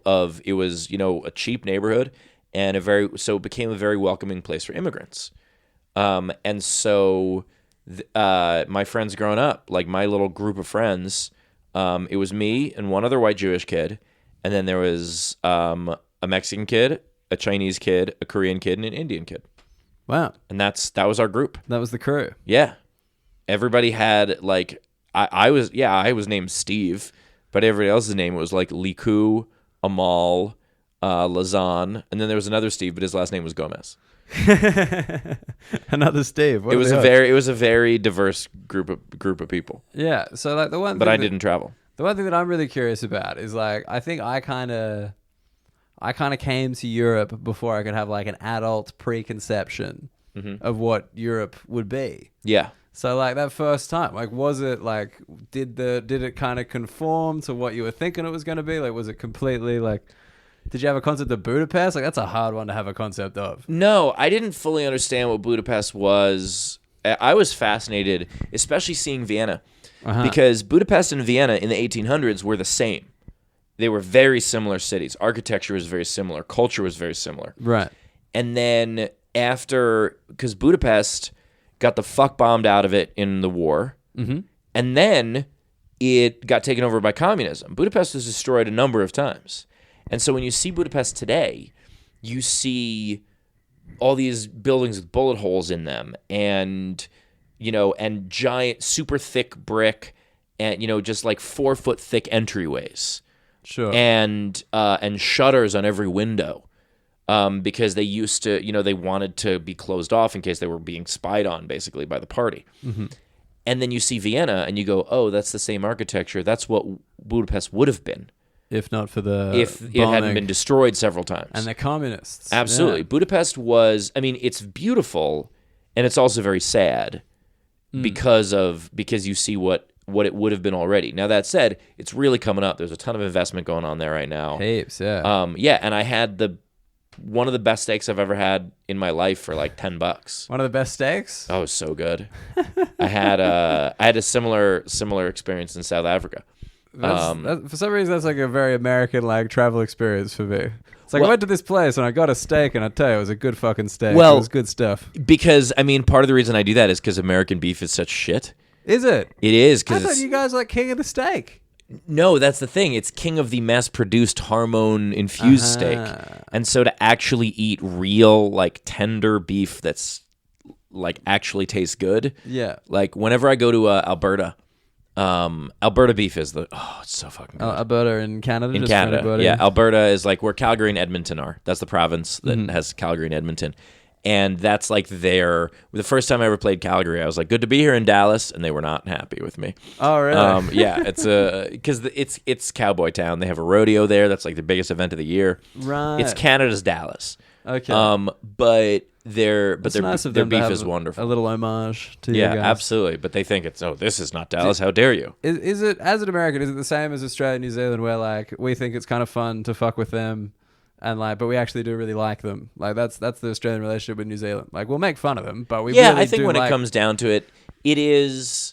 If you see one overseas, if you see a Canadian overseas, are you like, fuck yeah, that's my mate. This is good stuff. Oh, absolutely, because Yeah. we sound kind of like each other. Yeah, exactly. Yeah, but that's also like New York always teases Jersey. And but if I see like if a New Yorker sees a New Jersey person overseas, they're like, neighbor, because we always need an other. Human beings categorize themselves with an other. And that is why there are wars. That is why there is racism. That is why sports is a good outlet, because you could just go, right, we're Mets fans. Fuck those guys. They like the Braves. Yeah. And so it allows you to categorize an other without it being about race or religion, which is a little without friendlier. a deeper connection to the other. That's totally why I love sport. Like I think it's just such a simple thing. It's like, who's the good guy? That guy. Who's the bad guy? The other guy. Right. And that's right. And like, what happens if the bad guy gets traded to the good guy's team? Well, then he's the good guy again. Obviously, look at the uniform. It's very simple. It's right. like Very, very clear. It's like sartorial racism. You know what I mean? It's like purely on clothing. It's just like, they're wearing red, they're the best. They're wearing green, they're a pack of cunts. All right. Right. That's and it. be like, well, our red team just changed their team colors to green. Well, they're the best now because they're in green. Exactly. It's the same thing. Yeah. So, wait, what was the question about? About New Zealand and Australia, the relationship. Yeah. So Massachusetts does it to Rhode Island, Texas does it to Oklahoma. It's the hey, this place is incredibly similar to ours, and if you weren't looking at it on a map, you wouldn't necessarily know it was even different. And so, but we're gonna hate you for being from there, for being similar. Right. It's if you drop the average person 5 miles or kilometers from the Texas state line or the Oklahoma state line. People got very confused. Yeah. You wouldn't be able to tell the difference. Right. Even the average person who's not from Australia or New Zealand, put them in one of those places, they wouldn't be able to tell you which one it was. I don't know, but there's a bigger climate change in Australia and New Zealand, though. That's like the one thing that I think... There's a big climate change in most of America versus Canada. That's true. Canada's so fucking cold. Yeah. I guess it is the same, yeah. Look, you're right. I think you're right. Put them inside. Yeah, you Put them in a building. put them in a building. They can't look out. There's no windows. Exactly. Be like, where's this Hungry Jack's? If you abducted them and put them in a basement, they would not know whether they were in Oklahoma or Texas. They would have no idea. Or Australia, for that matter. Exactly. It's all very similar. Would the basement go counterclockwise? That might be a clue. Yeah, but they could tell if they're in Sweden because they'd become very used to the basement quickly. Bang! Stockholm syndrome joke. Nailed it. Thank you. Also, the basement would be extremely well designed. Very well designed. Very minimal basement. Yeah, just concrete. Yeah, it doesn't actually have a roof on it. It's just some stairs down, but it's open. Yeah. Minimal basement. Very cold. I got nothing in Norway last night. Like Scandinavian design for communism. That's how you made it work. Yeah, nothing. That was great. I liked it. Those Viking cunts. All right, are we going over the tour? What do we do? Well, I want to get the preconceived idea of Europe first. Oh yeah. So there were definitely things I learned, like I didn't know what to expect with Budapest. But Budapest is also interesting because Hungary it's Central Europe, and we're taught very much about Eastern Europe and Western Europe. Of course. And there's not a ton about Central Europe that we're taught. Yeah, it's like Hungary, Poland, Slovakia. Yeah. I think Vienna, Czech Republic. Vienna was very much what I expected, in that it was like super nice and glitzy and fancy and palaces and shit. Yeah, but was it more foreign or less foreign? Was that something you thought about? Did you feel at home quickly, or were you like, this place is fucking I don't even feel at home when I'm in Canada. And the reason why, as stupid as this is, it's about my phone. Your phone. It is when I'm able to have the same phone service wherever I go, because so much of my life is about, look this up on the map and see this, that's a huge change. But also in Canada is the most confusing because it is 90% the same. The stores are the same. There are so many things that are the same about Canada, and then there are a couple things that are just so wildly different, and you don't know when those things are going to come up. Right. And it's such simple things. Like in Calgary especially, there is a culture in Edmonton mainly, but I also see it in Calgary. There's a culture of stores have these giant fucking road signs, on the road that goes alongside the store, because you don't really walk most places there. Sure. So they have these giant signs. The back of them are black. They're on this very specific kind of stand, and they use highlighter colored letters. Pink, yellow, orange. Okay. On these giant black signs, and every store has them. And they're just everywhere. And if I saw one of those, I would just go, I'm in Alberta. Right. Because they have those there, but that's not a thing I'm used to seeing. And so there are little things like that where you just adjust what you're looking for. Because you go, okay, I'm not looking for the Burger King logo. I'm looking for this black sign that says in pink letters, we have burgers here, or whatever the hell they're doing. Yeah. And so there are little switches like that are fairly inconsequential, but they're just a little bit jarring because you're not used to it. And so you're not going to feel at home until you're used to it. In England, we've been talking about this. The fact that the light switches are outside the bathroom. Yeah, it's so annoying. Or the pull switch. It's either a rope or it's outside. Yeah. There's none just on the wall. It's very bizarre. And then there are better things, like the fact that all the outlets have on-off switches. Which, of course, because yours just on. You plug in, you're on. We do not have on-off switches. You can buy an outlet with an on-off switch. It is expensive. It is not standard at all. What is that? The fire alarm? Beeping. Is the fire alarm going off? No. Come on. I think it might be. Wait, I think that's an alarm clock. I think that's I don't think it's an alarm clock. Or it could be outside. Wait, one sec. Hold on. We're going to open the door and see. Yeah. Wait, Steve's going to check the door. We'll keep the podcast going because I'm a professional. Is it a fire alarm? If it's a fire alarm, it's a very unobtrusive fire alarm. Just so you know, it's just a beeping. We're in a hotel room in Stockholm. That's just this. I hear others of them. It's just this semi-quiet beeping thing, and it could be a fire alarm. But What's really weird is I hear others of them down the hall. Hold on. You're gonna do a proper look? Here. I just don't believe. I just don't believe in the possibility of fire in Sweden. That's just ludicrous. But look, Jerkos, we might take a little break here. just to see if we're in legitimate danger. If this episode doesn't have a part 2, I have died in a fire, and I want to thank you for listening up until now. But otherwise, see you in like 5 minutes when we figure out whether we're on fire. You're a spirit girl and you're running wild. All right, we are officially back after the fire alarm. The big fire alarm that took us to showtime. And then The fire alarm that meant nothing. nothing, just a room got a bath. That's what happened. Yeah, the sprinkler system broke, and it set off the fire alarm. The fire alarm only on one floor. Yeah, the reason that we weren't being idiots, Yeah. we did check quite thoroughly. And then once we engaged the stairs, because the lifts were not working, so the lifts thought it was a fire. Once we saw the lifts weren't working, we're like, okay, might be a fire. This might be real. We Yeah. should get out of here. And then, yeah, there was a fire alarm on like one section of one level. And then everyone was just kind of being in the lobby, and they were giving evacuation instructions in Swedish. Oh, only which Swedish. is so worthless. Like, I'm not trying to assemble a fucking bookshelf. All right, Swedish ain't gonna cut it. You know? What I want to know is how many people staying at a hotel in Stockholm speak Swedish? Like, what, 50% you think? Because Sweden, while it is a fairly large country, like in terms of area, and furniture production, and furniture production, but doesn't have a ton of population. And so I'm thinking most of the people who come to Stockholm and stay in a hotel would be foreign. Yeah, well, I mean, I completely agree with that. And also, of the Swedish people staying in the hotel, I would say 90% of them understand the word evacuate or fire in English. Evacuate might be a tough one, but certainly leave. Leave.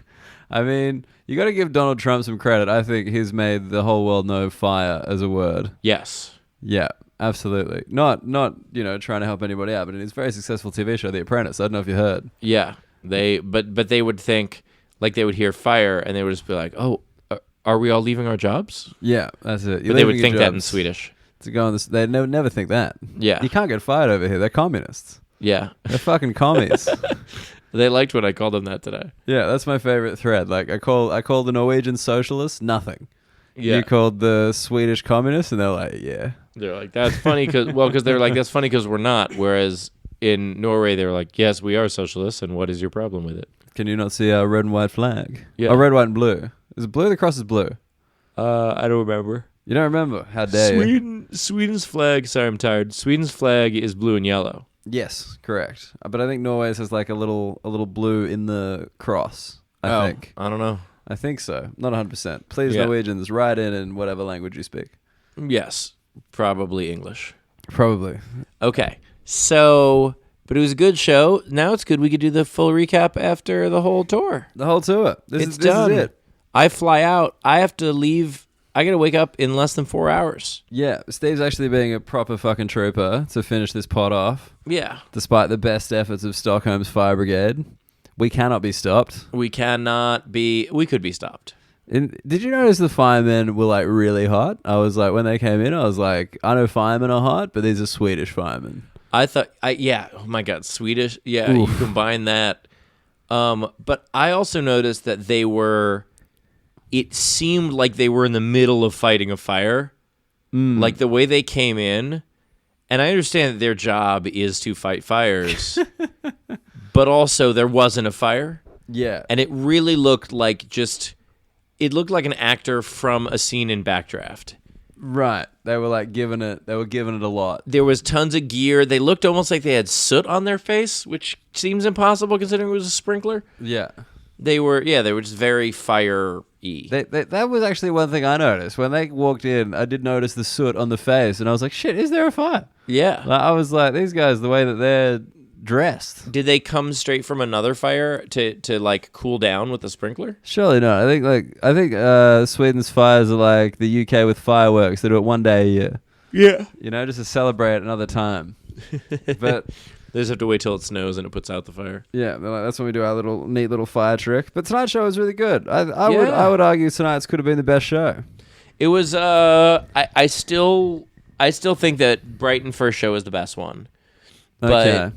But I thought today was a candidate. It was a ton of fun. I mean, look, I got to say I like today because I just got to bully Denmark and Belgium in the same show for no reason. You've really come into your own in terms of like just hating places in front of people who may or may not be from there.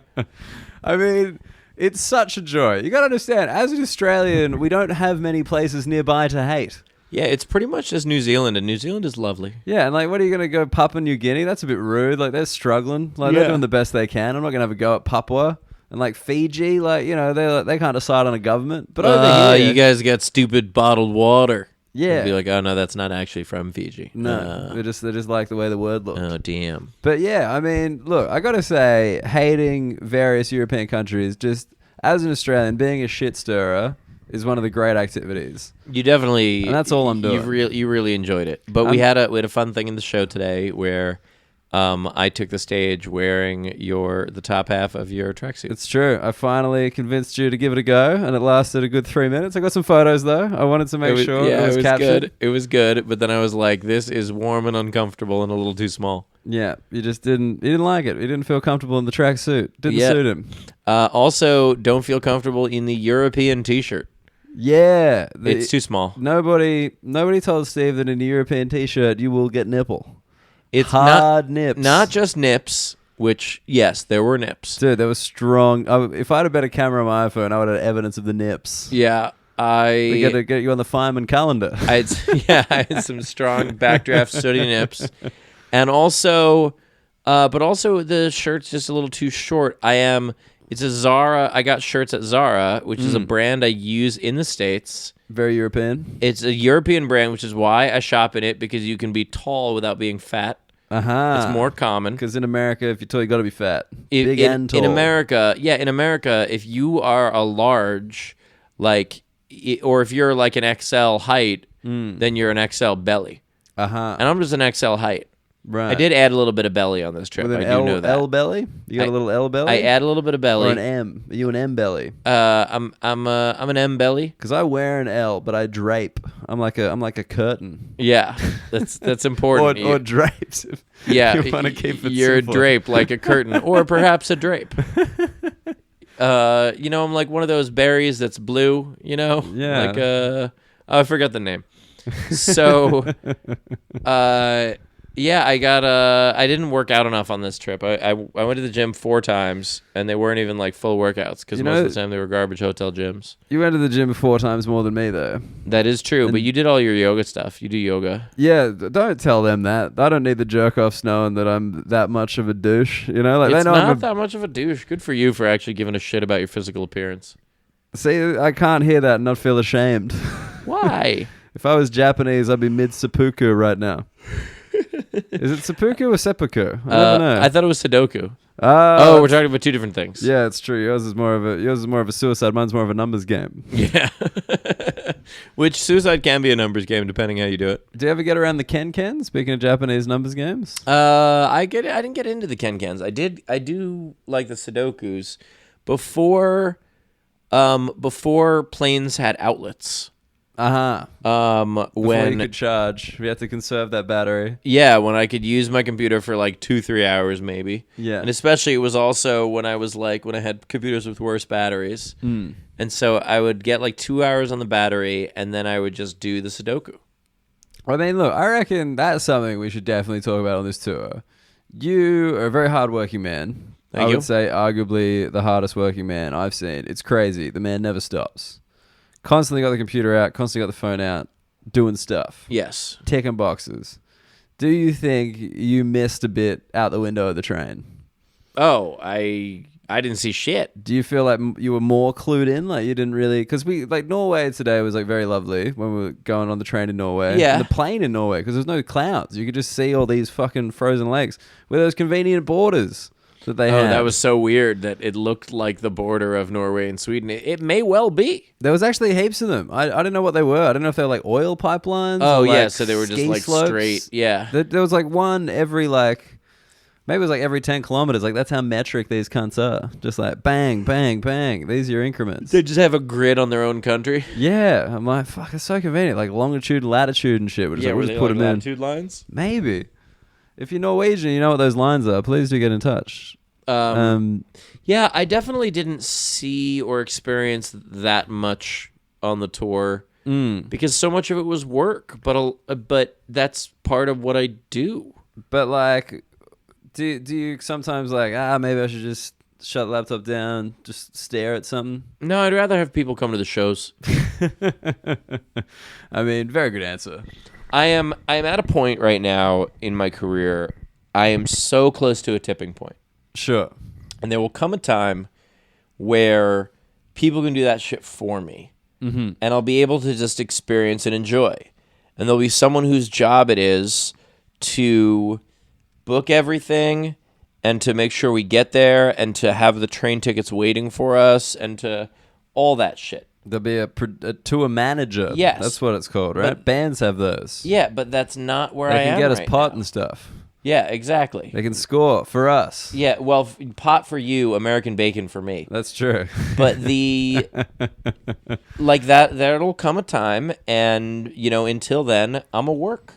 Yeah, well, no, it's just something I noticed because I get to cruise a little bit. I was probably working more just out of guilt. Guilted you into being productive. Yeah, just out of like next to you, I was like, oh, jeez, I better do something. Better at least text or something. Yeah, like I guess I gotta play this iPhone game or something. I gotta do something here. Yeah, but like, yeah, it is interesting because like I think just in general, like you're on your phone more, you're on your laptop more, like just everyone. Yeah. So you're not looking at the stuff. Like, cause No. we've got a lot of trains, and trains you can see like the countryside and get a feel, and yeah, and I would look every so often. But for the most part, it's like farms. it is, yeah. We saw a lot of farms. lot of more cattle in Europe than England. Yeah, and say. mostly with the exception of Poland, I've been to all these places before. And so not only that, it's my third or fourth time in some of these places. Yeah. And so the first time I was in England, like in London, I did all the touristy stuff. I saw Big Ben, which I can't even see now. It's true. Covered up. Yep. I saw the jewels. Crown Jewels at the Tower of London. Saw the crown jewels. Mm-hmm. Learned about Guy Fawkes. Guy Fawkes. I took a tour that was like the secret tour of London. Where it was so you did the proper touristy stuff. It was the like first murdery time. stuff.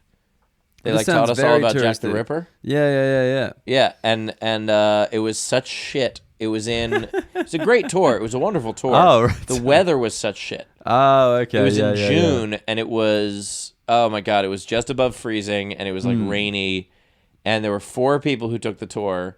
The other 2 left, like Wow. halfway through the tour, and we stuck it out for a little bit, and then like 3/4 of the way through the tour, finally we're like, we've seen a lot, we're miserable, we're gonna go. We're just gonna call it. And the guy completely understood. He still got his money. He was fine.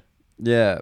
I'm just trying to think like the kind of touristiest thing we did. I guess it was the museum in Warsaw. Yes. But you also went to see that house in Edinburgh, like the mansion. I did. I got to see the mansion in Edinburgh. Like this isn't like a famous Edinburgh mansion before you start Google. This is just a house that was for sale. And Steve's like, fuck it, maybe. Yeah, it was a house that was for sale for a very reasonable price. It was completely fixed up. And the reason I know it will not work is it's the dumbest reason. I'm too tall for the house. Right. Was it low ceiling, The low doorways? The doorways were, and I'm talking like I'm 6'4". The doorways on the first floor were like 6 feet. The second floor were like maybe 5'8", and by the third floor, those doorways are like 5'4". And I'm like, there's no way. But you would think about moving though. I got to say, for an American, you seem more open to the idea of leaving America than most. I've romanticized the idea of that. I think it could be fun to kind of try to stand up in a different place. Out of the countries you've been to on this trip, gun to your head, which one? For the lifestyle, not the career. Ignore the career. Scotland, 100%. Edinburgh specifically. I love it. I've also, I did like Brighton a whole lot. Brighton's cool. People love Brighton. I asked people at the end of this podcast, you're going to get this question as well, where you would live if you had to live somewhere else in the world apart from where you currently live. Yeah. And Brighton is a very common answer. Edinburgh is my answer though. Really? All right, lock that in early. I do love Edinburgh. The weather is really what prevents me. It's the same reason I don't live in Seattle. You go to Seattle? Big hipster. Is Seattle hipster or Portland hipster? Portland is a caricature of itself. That happens sometimes when like a place gets a reputation for being a certain way. The people who are beyond that way move there. And so like Portland got this reputation for being like kind of hipster. And so the people who are the hipsteriest of hipsters all moved there. And now it's fucking ridiculous. I reckon that's exactly what happened in Melbourne, in Australia. Yeah. That seems like the exact same vibe. I enjoy Portland, but like I went to this cafe where none of the breakfast items had like what was in them. They all just had names. It was like the War and Peace, and it's like what's in the War and Peace? What's the war? Is the war the bacon? Is it the eggs? It's the... I mean, you know it'd be a filling meal. That's not a small book. You no, know? It's That's not got some at all. length. It's actually just the pages of War and Peace cooked into a sandwich. Oh my god! Well, at least it's vegan. Very large Actually, wait, no, sandwich. It's vegan. Yeah, vegan's fine. Yeah. Is a tree a plant? Yes. Yeah, of it's course, plant-based. Is a tree a plant? I know. How late is it? It is late. It's late in the tour, but this is where we get honest. Best audience. Best audience of this tour. Of the tour. I do think that Brighton first show was lights out. Okay, that was like, so good. That was just combination of people in the room, or like you think the English are number one? No, I think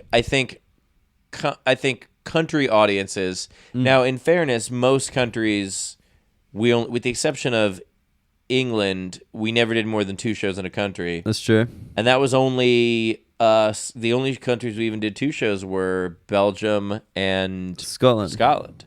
And I was... No, because we did one in Ireland, one in Northern Ireland. You were close. I was close to pissing them off again. It's my gift. I would say both shows in Scotland were just stellar. Yeah. So Scotland was batting 100%. Glasgow and Edinburgh competed for the best show. The weirdest part is that right in the beginning of the tour, we're like, I don't know which of these shows is the best show of the tour. Because we had Dublin was a contender. Dublin audience was fantastic. Then Edinburgh and Glasgow were contenders. Then we had Liverpool, and we're like 4 of the first 6 shows. I don't think we can leave out Manchester. If anyone's listening to this from Manchester, they'd be like, how much better could we have enjoyed that show? No, Manchester was wonderful. But wasn't Manchester after Liverpool? Yeah. Yeah, and so what I'm saying, it was 4 of the first 6, and then Manchester was really good, and in any other... What is it going to say? Like in any other tour, I'd have been like, oh, that could have been the best show. But then I'm like looking at how many of the best show there already was, and I was like, oh, I don't know. Yeah. And so there were a ton of competitors for the best show. Can I put something to you that I found interesting? Yeah. Northampton. I've previously had a very sticky show in Northampton. Yeah. Like the crowd, I did some Brexit stuff, and they really kind of clammed up and really kind of tightened up. You did some Brexit stuff, and then they left? They didn't leave. That's how into Brexit they are. They didn't leave. They just threatened to leave the whole time. Yeah. They stood there for 3.5 years. Yeah, being like, one day. Yeah. But yeah, when I did Northampton with you, completely different energy. And I think the fans that you have, like that you have like I would say a very progressive. I do. Yes. Very nerdy. Yes, very absolutely. Polite. I'm happy to call them nerds. You know why? Because I'll beat them in a fight if I need to. They're me. If I need to get through it. But my fans are just different versions of me. That's how it works. Every comedian's dream. Yeah, it's the best. Yeah. But even when I think going to all these places, like I would maybe say the European ones are a little bit different just because I think Europeans can't help but be from their country a little. Yes. But like it's not playing like your regular audience in those places. Well, I can tell you that Northampton especially, so any place that is conservative, my fans are even more fun because they're the people who are progressive in a place that people don't agree with them. Yeah. So it matters more to them. Yeah, because like the personal connection thing is big. Like I've worked with like a few different people, but like with you, they are the most connected to you as a human being I've ever seen. That is, I appreciate that, especially because you've worked with YouTube people. I have. Yeah, several. Yeah, this is one where every single show someone said, someone gave me a "Let's Go Mets," which is the thing that I told people to say instead of consoling me because my dog died recently. And I just basically said, I was like, look, I don't want to think about it. And so if you want to express your sympathy, which I appreciate, don't make the wound fresher. Just say, let's go Mets, because that's something that would make me happy. And I'll say it back and we'll know what we're talking about. And every single show, I got at least one, if not multiple. Yeah, and that was all quite recent as well. Like, they were very respectful of that. Absolutely. And there was like a couple of people who didn't know, and they were just the most apologetic. Oh yeah, they were mortified. Except there was one guy in the Q&A. I think it was in Northampton. It was in Northampton. Yeah, the Q&A. That guy was super fucking weird. Where he gave me and I know he meant well, but I was like, "What are you doing, man?" He gave me a fuck, marry, kill, and that's a thing. You learn that. That's a thing with my fans now. Because that's the thing. I got invited to the Q&A from Edinburgh on. It took me 3 gigs to earn. Yeah. I just kept forgetting. Invitation. I just kept forgetting, and so I wanted you to do the Q&A. It's way more fun with someone else. Yeah. But the fuck, marry, kill, because that's a thing that I've been getting now. And because I did like one video with it, and so then someone else asked me it, and now it's something where like I've already got like 5 or 6 videos, and so I get one almost every Q&A. It's a real life meme. Yeah, exactly. And someone asked me a fuck, marry, kill with my sister, my ex-wife, who he knew by name. Creepy. Yeah, and I know I used to do a podcast with her, but it's still weird. And my dog, my dead dog, who I just lost. And I was like, what are you doing, man? Like, that is... And he even said before he asked it, he's like, oh, I shouldn't ask this. And I was like, well, then don't. And he still did do it. I'm giving you a get out of jail here. What are you doing, you lunatic? Yeah. All right. Best audience is Scottish. Best people. Who did you like the most? Who rubbed you the right way? Ooh. And don't be a pussy. Just say No, it. I hadn't even considered that as a question. So this is like my favorite. Anyone who listens to this knows my favorite thing in the world is stereotypes and generalizations. I adore them. The best people on this tour, and we're doing it by country, by city, or by show. Whatever you like. I reckon by city. Like, I think the city or the country, if you want to include everybody. Okay, by city, best people. Oh, it's so hard to say. I mean, Amsterdam, maybe. Yeah? Yeah, I had the post-show line. I mean, look, I enjoyed myself everywhere. There wasn't like a specific place. Every now and then, and I've had that in the States, where I'm just like, what the fuck is with these people? Like, the Q&A, would be so, like, there'll be someone who hangs around too much. There was one show we did where someone waited in line 4 separate times because I was there with 2 other comics. She hit on each one of us, and then she went back. She hit on Brett Druck a second time, and so he's like, haha, I win. And we were like, do you? Do you? So, like, sounds like me and Jarrett win. But I think Amsterdam, the line, they were just very chill. Yeah. Very respectful. They were interested without being invasive. That's the toughest thing, because sometimes people get very invasive, and sometimes people also don't know when to stop talking. Like, they could just have 30 people behind them. Yeah. And they'll just be telling me a long, drawn-out story, and I just want to be like, hey, this is not the time. Yeah, I had to save you. I think only once. The girl in the hat. The girl in the hat in 2 North Down. Who might be listening to this podcast. She was very enthusiastic. No, that wasn't even the save. The save was from her drunk friend. Her drunk friend was, like, kind of mad. Oh, is this because like they thought you were related to them or something? It was the drunk friend had a similar last name to me. Oh man! And so like, we could be related. She seemed to be like angry. Right. Okay. Because I just remember getting eyes, and I just had to like jump in, be like, hey, oh look, I'm another person. I felt like there was one other time we had to do that, but I don't remember what it was. I think it was early on. Me neither, yeah. It feels like a rodeo clown. That was like my job in that thing. Yeah, just be like, hey, distract this bull. Yeah, I'm just gonna go over here. There was the one where you left to do another spot in Dublin. Yeah. That was the one where the girl got so drunk. I bought everyone shots. She bought everyone shots. I cannot believe, like... She bought a tray of shots without announcing it. So most people were just leaving after the show. They had no idea. Secret shots, the worst kind. I had to be the one, like, while people were coming to take a picture with me, I had to be like, by the way, there are free shots if anybody wants. It was so bizarre, and for she a guy was so who doesn't drunk. Drink.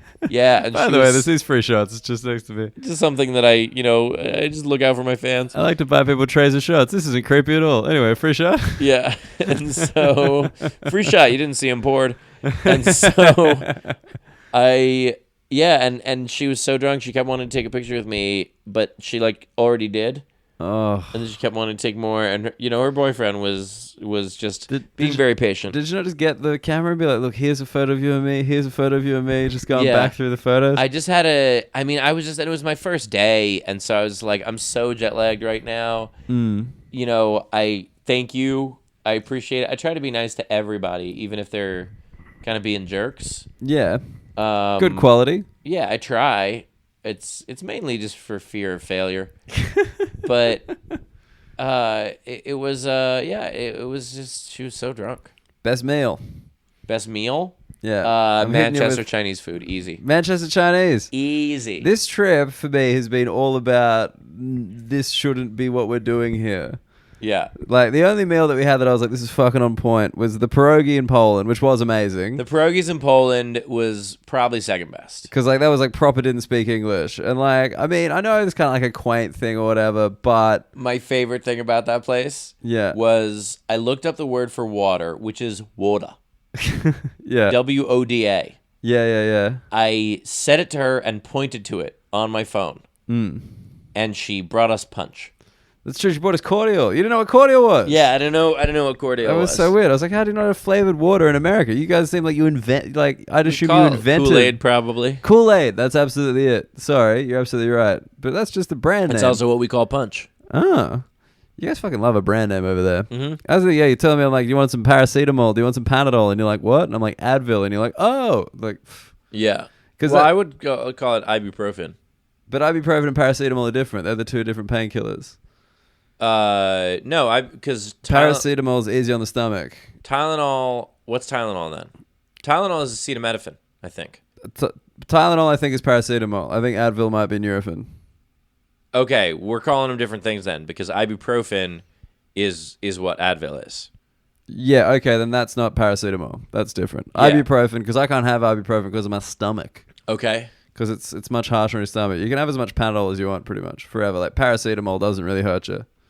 Okay. Whereas ibuprofen, you should drink milk before you have it, if you're going to do it on empty stomach. I think you might be thinking of acetaminophen. Dude, I'm not going to argue pharmaceuticals with an American because you invented it, but... Sure.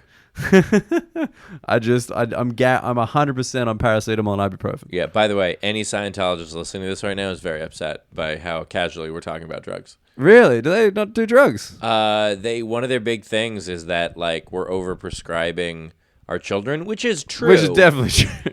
But also, like, yeah, they view all of that stuff as evil. Oh, I mean, that means Scientology is true about two things: the overprescribing children and the big lizard in the beginning. Oh yeah, absolutely, tons of big lizards. I don't just one; it was just one big lizard. I'm big on big lizard.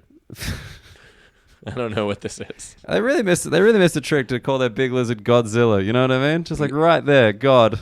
Oh, and he's my a God, big fucking great. Lizard. Putting the God in Godzilla. Yeah, just they were right there, and they missed it because they don't like Japanese people. That's what I hear about Scientologists. I hear a lot of things about Scientologists. Living in LA, they're all over. That's true. I'd love to spread some rumors about Scientologists. Yeah, but best meal, the Chinese. That was some of the best Chinese food I've ever had. That was fantastic. And you just never think to find in Manchester. The burrito in Belfast was also very good. Burrito in Belfast was good, but it wasn't anything. Look, I live 2 hours from Mexico. Yeah, it wasn't anything that I've never had before, or that I've never like. It was a solid burrito. It was like it was. But for Belfast, were you not jaw-droppingly gobsmacked? This is pretty good. Absolutely. The idea of getting wonderful Mexican food in Northern Ireland was surprising. It's hard to get wonderful Mexican food in Northern Dakota. Like how is it in Northern Ireland? But it was great. Dude, yeah, we've been like, you leave the UK and it just gets so good. Like you leave England, I don't know. I even feel like Scottish kind of do it better. Which I don't think many people would agree with. Yeah, the dumpling place in Edinburgh was great. Yeah, I took it. Noodle and Dumpling, my absolute favorite place. Solid place. If you're but there, my please coffee go. place was gone. I was so sad. Oh yeah, we're trying to find a coffee place. It had just been gentrified. Oh my God, I was in when I did the Fringe last year. So this is not even a year and a half ago. Yeah. When I did the Fringe, last year, I went to this place to get a coffee one day. And I was like, can I get a vanilla latte? And he goes, I'll make you a hazelnut. And I was like, but why? And he just said, he goes, trust me, if you don't like it, I'll make you the vanilla one. I was like, okay, I'm a wuss when it comes to how I drink coffee anyway. May as well make it even fancier. And I'm a fancy boy. Wait, so do you drink it because you don't like the flavor of regular coffee? I thought it was like a show of masculinity that, I'll get a hazelnut latte.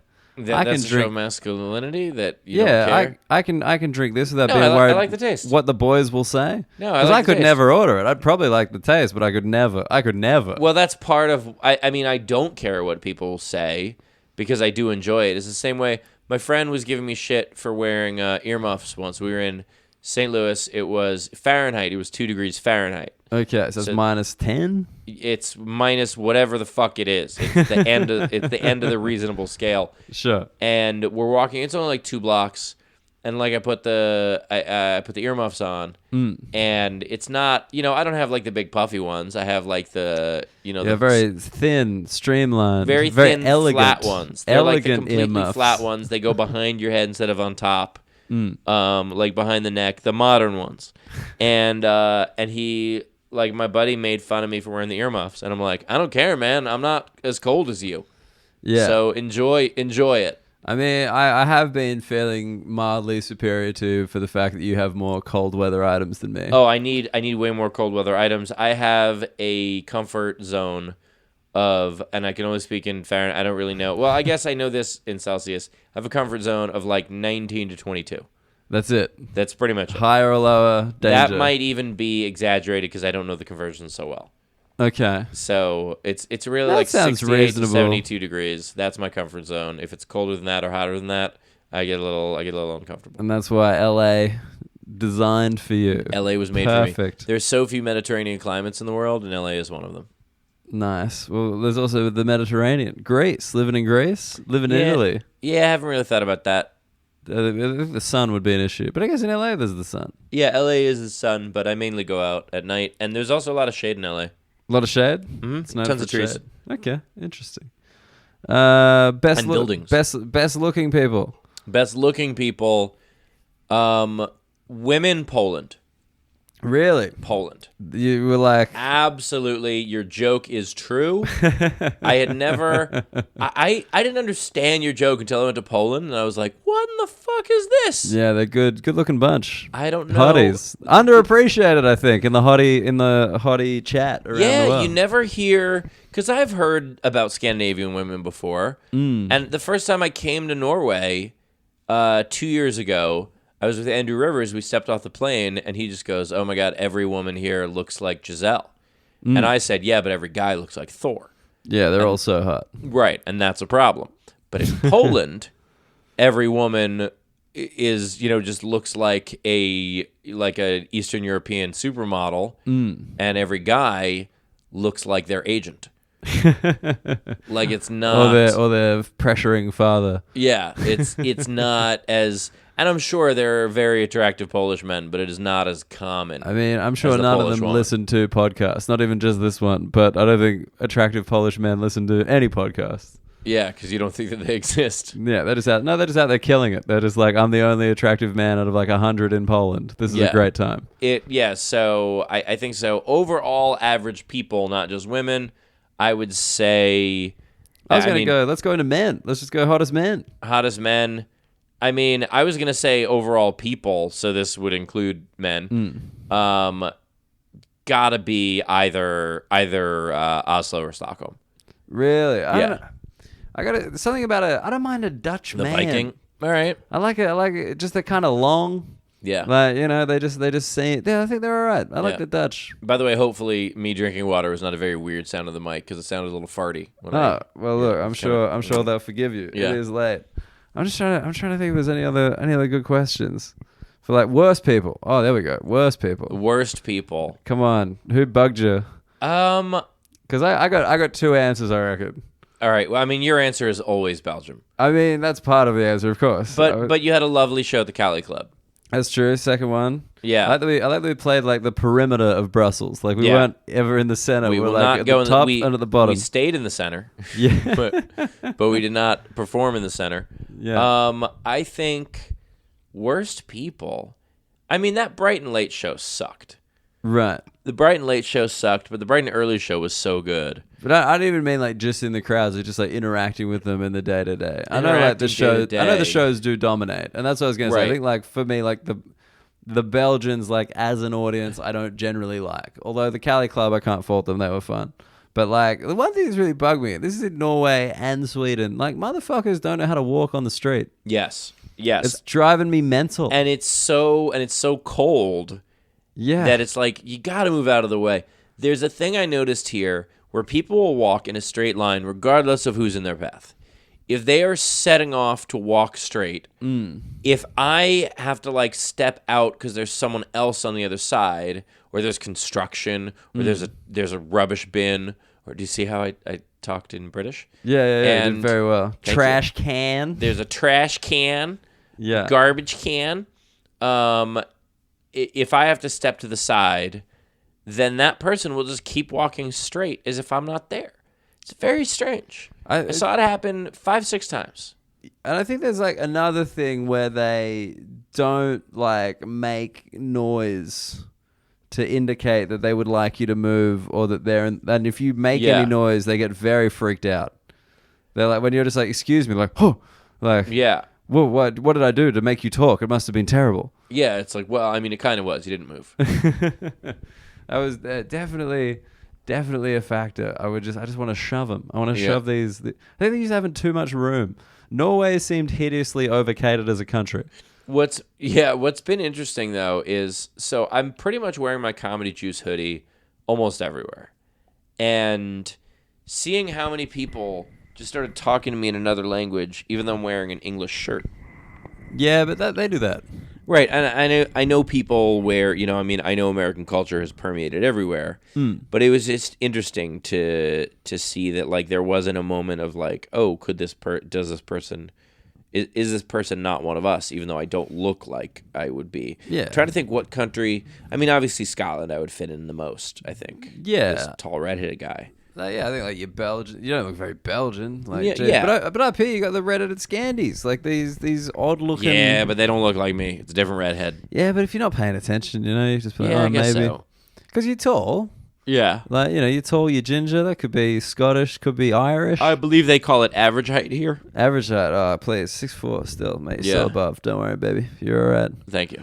I don't like that they robbed me of my identity. I enjoyed finally telling them that tonight. It's like when I come here, I'm used to being a tall white man. Oh, dude, that joke taken that from me. Crushed tonight. Yeah. Yeah, that was real good. Last thing. I'm just trying to think. Which country had the best English out of the Europeans? Oh. And which had the worst? Hmm. Because I think the worst was probably Poland, actually. Poland felt foreign. Yes. When we were there. But in a nice way. Like, I actually kind of enjoyed that at the pierogi place, they didn't speak English at all. They were just like, no. Yeah. Like, I us. was fine with that. Yeah. I would say, so worst English was probably in Poland. Best English, I would say Norway or Sweden. Yeah, I don't think we're being too controversial here. Oh, and the Dutch, their English was very good. Yeah, they were good too. But the Dutch crowd was more international. Yeah, I was also trying to think of like who I had the most trouble understanding. Actually, the worst English was Glasgow, an English-speaking country. A shout to Jackie, a regular listener. Oh my god, it was so funny to try to understand that question. Just see Steve's eyes just getting more wide and confused as Jackie kept talking like, "Zero's down," like the show, just like what the pants, and he's like, "Oh my god, this is too much." Yeah, the one thing I got was the word dune. Scottish for down. Yep, that is Scottish for down. All right, so overall reflection on the tour: good, bad, positive, wonderful, very tiring. Very tiring. We were just go so often. I don't think people realize how little time. Because if we're doing a show at 8 p.m., say, I want to give the breakdown just because I think people are like, oh, how did you not have any time to see anything? Yeah. It's like, no. So like, say it's an 8 p.m. show. Like, look, now we're finishing recording the podcast. It's almost 1:30.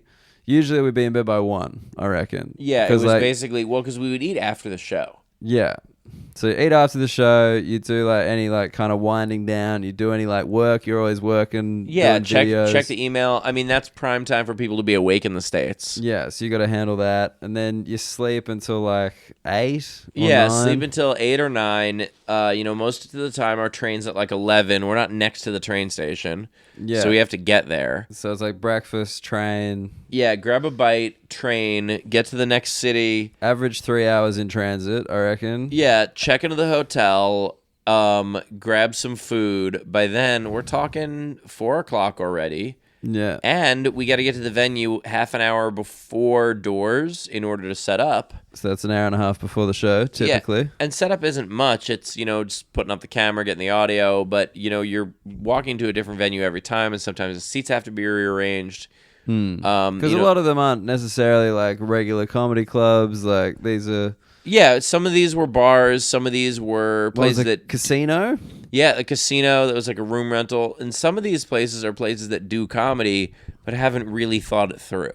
Yeah. And so then we're like, no. This is how you do it. Yeah, we're doing this. We know how this works. Right. Yeah, and like... And then it's showtime. Yeah, so it's like, there's like, not a lot of downtime in a day there. I had, and that's why, I was able to find, 4 days that the gym worked, but, wasn't many.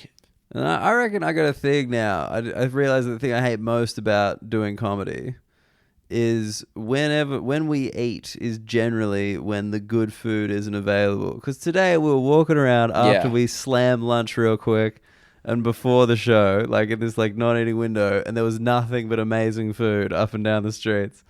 And then as soon as the show finished, it was all closed. Yeah. And like when we were coming in for lunch, it was like after the service because like you're just always kind of eating off schedule. Now, in big cities in the States, look, when I'm playing like a smaller market, that's the same thing.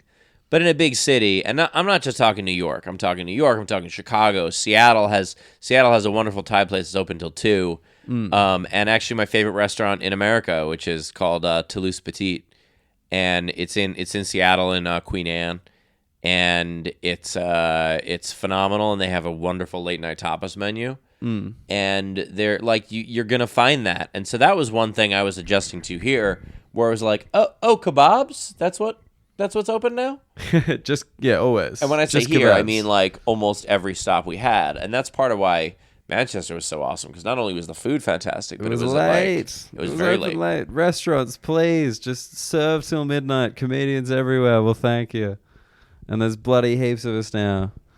All right, one final question. What was the most surprising thing out of all the countries that you went to? What was the thing that you were like, oh, holy shit, how'd that happen? Oh, that's an interesting question. I wasn't surprised by much because I've been to most places. I was very surprised by the diner in Poland. Yes, that being opened. able to get a Thanksgiving dinner. You got a Thanksgiving dinner at a moment's notice in Poland from a diner that sprang up the day that the Iron Curtain fell, the same day as McDonald's entered Poland. Yeah, and it also was a diner that was one of the weirder experiences. So we went to try to get quote unquote American food twice. Yes. Once was in Manchester. We tried to get American breakfast. Yes. 2 times you got suckered in by this is how Americans like it. American breakfast in Manchester. You're going to feel right at home, sir. I felt immediately, I was like, this is how Chinese people feel in America. Like, this is how Chinese people feel when people are like, egg foo young. And they're like, what the hell is that? What is this? What did you do to my cuisine? Yeah, and that was, so the American breakfast they had, it was a full English. Yes. Cooked exactly in the same style, but the back bacon that English people eat, which is different than the pork belly that American people eat, was cut to look like it was pork belly. It was in the strips as opposed to in the strips oval of back rashes. bacon. Yeah. Everything else was exactly the same. It was just amazing because you dragged me in there after like a week of complaining about hotel breakfast and their fucking bacon. I was and like, then give me this one. And You it was just got horrible. done. You got done immediately. Oh, yeah. But Jeff's in Warsaw was American food. It was a typical Thanksgiving meal. We started off with a plate of fried things like mozzarella sticks, buffalo we got wings. the American sampler, and it was Doritos. just the most ridiculous. nachos with no sauce. It was, but those chips were good. The chips were good. Yeah, And then the mozzarella sticks were good. Then we got seafood gumbo. which was super weird because that's For a the very entree. limited part of America that they serve that in. Seafood gumbo with plus size shrimp. Yeah, Real big shrimps it was in there. Super weird. I love that, like when they brought it over, and I was like, "Oh, this shrimp, I don't eat shrimp, so you can. I don't need one. That's fine." And then she was like, "Well, I don't eat shrimp either, but I love this." And I wanted to be like, "But that means you do eat shrimp." She was like, but it's good. Yeah, and I was like, "Well, someone else can have it then. I'm not asking you to not charge me for it. Yeah. Just don't include it." And but then the Thanksgiving dinner itself was Turkey. real turkey. My first turkey, I think. Really? I think There that might have been wasn't- my first proper turkey. We got to get you a proper turkey with some gravy because there wasn't gravy. Yeah, because it was just cranberry. No Yeah, it gravy, was- but there was mash. Yeah, there was mash, which was good. Brussels sprouts. Brussels sprouts were a little weird and not Thanksgiving-y, but the turkey and the mashed potatoes and the cranberry were all Thanksgiving, and I appreciated it. That was a solid place. And they made you feel right at home with their weird recordings of the So weird. bathroom. The bathroom. I went in, and they're just talking about a recap of a minor league baseball game that probably never happened between the Toledo Mud Hens and the Buffalo Bisons, and from like years ago. And they're using terminology that no one who is talking about sports that knows sports would ever use. Yeah. They said closing pitcher, and it's like closer. That's the term. Just overly formal, where Yeah, what is it? it's a What is lizard it, in a football suit. hat? Like, stop it. Yeah. I mean, oh man, it was so great. I'm 'cause gonna wear then my baseball shorts. Then I was like, oh man, I gotta check this out. And when I was in there, it was like a call center and a guy trying to help a lady fix her printer over the phone. You heard a way weirder one than I did. Dude, it was amazing. Apparently, it was plugged in the whole time, but it wasn't turned on. It happens to everybody. Ha ha ha ha ha. America. Yeah, I don't think those weren't American people. Those were actors doing American accents. It made no sense. Well, It was I mean, so weird. After the Iron Curtain came down, spies needed jobs. They've been perfecting this American accent for years. They finally had a second income Yeah, stream. now they do voiceover. That's it. Everyone's getting into voiceover. Yeah, I had a damn good time on the tour. It was, it was like, look, it was still profitable. It was not nearly as profitable. I could have made as much profit in a week in the States as I made in 3 weeks in Europe. But at the same time, in the States, I would just be in a car ignoring where we're driving through. And this time I got to be in a train ignoring where we're driving through. And that's a lot nicer. And I mean, the other thing is, like, it is growing, right? Like, that's my Yes. huge takeaway of the UK just has, like, the best live comedy scene in the world. I've said that 1,000 times. But the growth of comedy in Europe, stand-up in Europe, like the Polish guys, that's been, like, a 10-year scene. Mm-hmm. Like, the guys that we work with, the guys who, like, have just been there for the whole evolution of it. Yeah. And then the Norwegian venue, they were doing, like, 20 shows a week. That's the nicest comedy club I've ever been in. The Latter Comedy Club in There's Oslo. nothing in the States that's even close to that nice. That was gorgeous. Give it a shout out. Beautifully run. Yeah, just a complex of theaters that are devoted to comedy. It was absolutely beautiful. And just looking at the numbers and being like, look, we had to add 2 extra shows in London. Mm-hmm. We had to add an extra show in Brighton. We had to add an extra show in Poland. We moved to the big room in Amsterdam. We sold out a Monday in Stockholm. Like, we were packed almost every show. It was great. I think with the exception of Birmingham was the only one where it's like, yeah, we had plenty more room. Yeah, but that was added late, and it was not in a regular comedy venue, and it was in a part of Birmingham that they don't really do comedy. Yeah, So- it was like total last minute, and it still worked. And like seeing this, it's all very, very encouraging, and I'm excited for more. He's coming back. Steve Hofstetter's coming back. Will he learn another language in that time? Absolutely not, but I already know 3. You already know 3. Technically, at different points in my life, I knew 3 and some sign language. Uh-huh. But I speak English somewhat fluently. Very well. My accent's pretty good. Very believable. I also, at one point in my life, I don't know it as well now, but I spoke Hebrew. I can still understand it. I can't speak it as well, but I can understand it. And Spanish, which I could still understand and speak somewhat. Interesting. Yeah.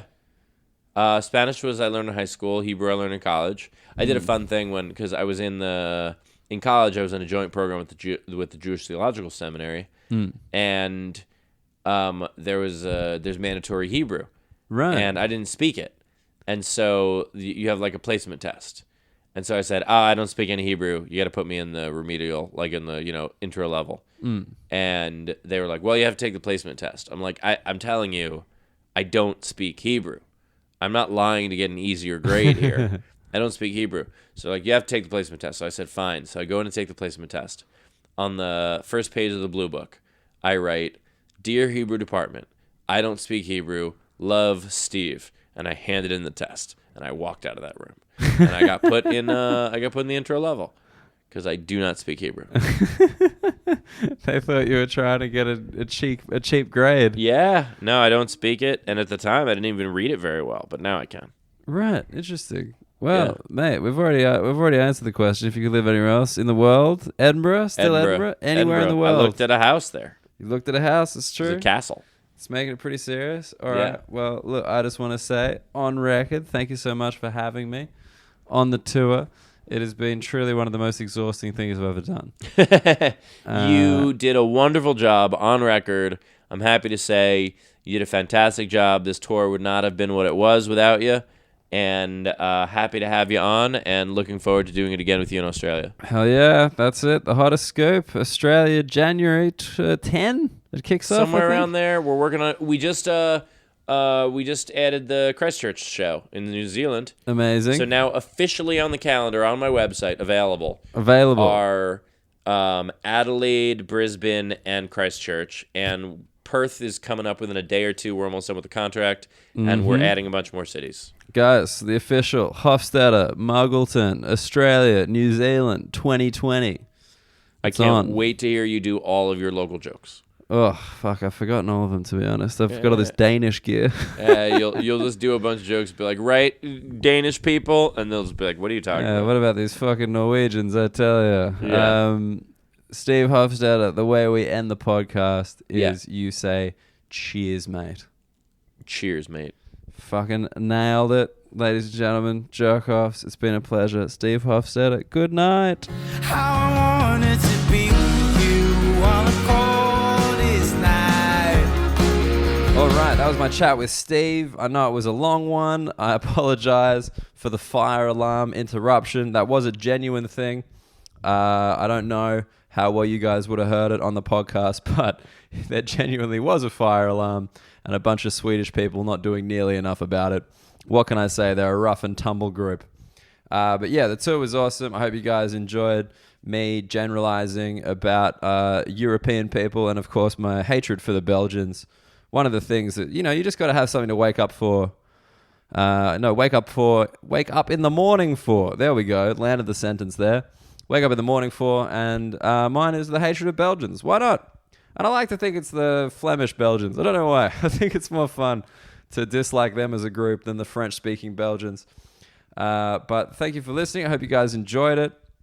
Again, if you are free in London this Sunday, December 8th, please do come down to my final show. It'll be awesome to see some familiar faces there. It is being recorded. It will be released, and I'm very excited to share that with you in the new year. But I just want to say one final thank you. I'm looking out my window for the last time. I've given you guys the occasional weather report as I stare out my Shoreditch apartment window because I'm the basic motherfucker, the basic hipster who moves to London straight into Shoreditch into a converted warehouse and thinks, yeah, mate, this is London right here. I'm experiencing the real culture. But no, it's been awesome. I hope that's come across in the podcast. I absolutely adore this city and this country. I really do enjoy it. And I do, as much as I do think London is my favorite city in the UK, I enjoy Edinburgh so much, and I enjoy going around to other smaller places and just feeling that vibe because it is so distinctive. And as an Australian, where all of our cities are pretty homogenous, you really do appreciate that there's just, hundreds of years of slight differences that have manifested into the way that you guys put things on chips. That's pretty much the whole thing, right? It's like, look, we got all these cultural differences. What does that mean? Well, some of us are Protestant, some of us are Catholic. Okay, that's pretty normal, just religious division. What else?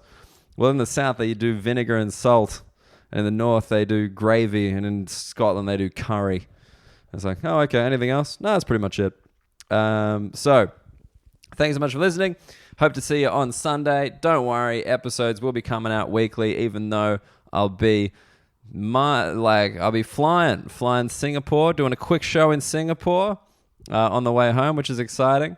But the episodes will keep coming right up until Christmas. And then next year, we're doing the Union Jack-Off Australia, talking Australia, all the questions you've been wondering, sharks, spiders answered.